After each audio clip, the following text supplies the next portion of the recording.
Buen día. En esta presentación vamos a hablar sobre la teoría de grafos. Entonces, esta presentación estuvo o es elaborada por Andrea Guevara, Brian Camilo Flores, David Felipe Sánchez, Paola Andrea Hernández y Jonathan Orlando Muñoz para la asignatura Investigación de Operaciones.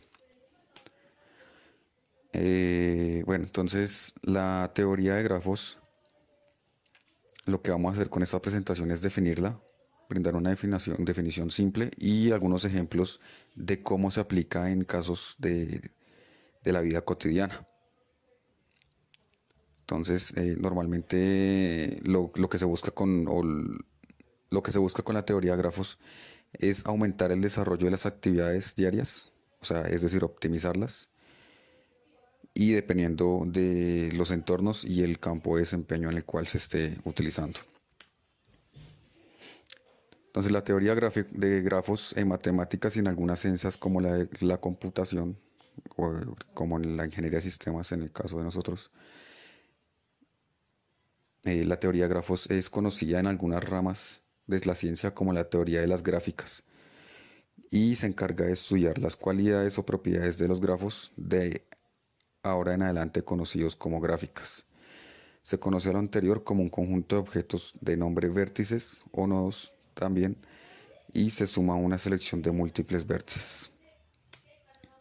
El principal objetivo de la teoría de grafos es expresar de forma visual uno o varios conjuntos de datos en una estructura de nodos o vértices y adicionalmente la unión entre dichos nodos con los demás conjuntos a través de aristas.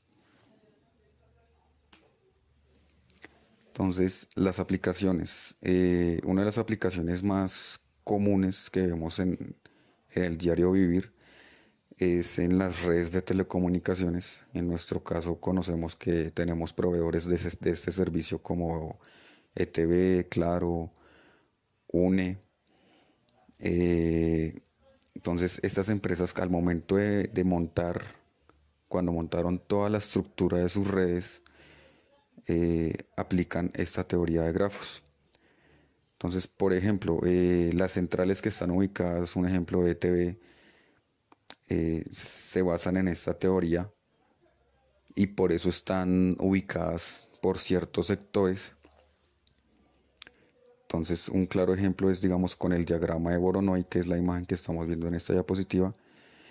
Lo que hace es indicarnos dónde se encuentran los usuarios a las centrales que nombraba anteriormente, y se forma el grafo dual del diagrama de Voronoi, también conocido como triangulación de Lanois. Conseguimos la ruta que debe seguir, un ejemplo, una llamada que haga X cliente y la esté haciendo otro cliente. Entonces lo que hace es seguir la ruta de la llamada y se conecta al nodo más próximo según su ubicación geográfica y según la ubicación, pues, de la central que tenga asignada. Y a su vez lo que hace es conectar con el nodo más próximo según la ubicación del cliente que está recibiendo la llamada. Es decir, un ejemplo, una persona que esté ubicada en Bosa, al momento de sacar la llamada, esto lo que va a hacer es primero buscar la central que esté ubicada en Bosa y después va a buscar la central de la persona que va a recibir la llamada. Digamos, si se hizo la llamada al centro, a la parte de Chapinero, entonces después va a buscar la central de Chapinero y de ahí sí ya va a redirigir la llamada directamente al cliente que va a recibir la llamada. Esto es muy parecido a la aplicación que tiene en cartografía. Esto lo vemos, por ejemplo, en esta aplicación que se llama Google Maps. Digamos, cuando uno quiere validar qué ruta tomar de mi casa a mi lugar de trabajo o a mi lugar de estudio. Entonces esto lo que hace es utilizar la teoría de grafos para justamente indicarnos por cuál es la ruta más óptima que podemos tomar para llegar de un punto A un punto B y que se optimice en lo mayor posible ese desplazamiento. Entonces, ya para terminar, tenemos un ejercicio de aplicación donde podemos identificar la aplicación de la teoría de grafos en un proyecto de ingeniería de una empresa al cual busca identificar la necesidad de conectividad entre sus sedes aledañas, teniendo en cuenta que no todas sus sedes deben conectarse entre sí, para evitar gastos innecesarios.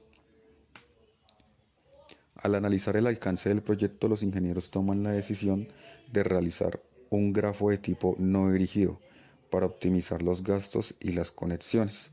Entonces ahí en la gráfica lo que vemos es que, como lo aclarábamos anteriormente, no todas las sedes van a estar interconectadas físicamente entre sí, sino que van a estar conectadas por medio del edificio A que pertenece a gerencia.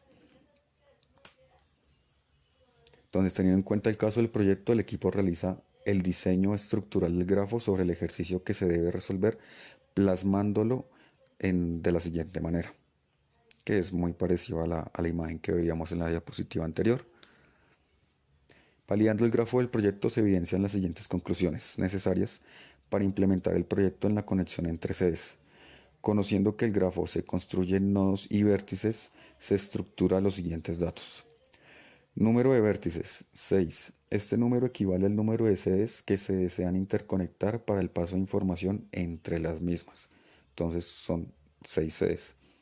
Número de nodos, 5. Teniendo en cuenta que este es el número de conexiones mínimo requerido para la funcionalidad correcta entre las sedes. Con estos datos y analizando el proyecto se calcula la siguiente lista de adyacencia o LA. No se implementó una matriz de adyacencia por la facilidad de su implementación, obteniendo lo siguiente. Entonces, como podemos ver, para la sede A, que es la de gerencia, tenemos que tiene adyacencia con el resto de las sedes, la B, la C, la D y la F.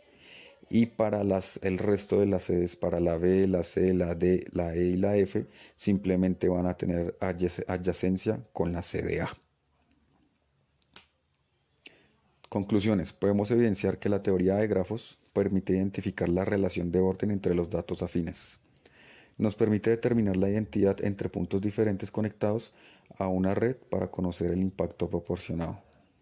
Los grafos dirigidos nos permiten determinar la ubicación geográfica en diferentes espacios con el fin de garantizar la optimización del tiempo por parte del usuario.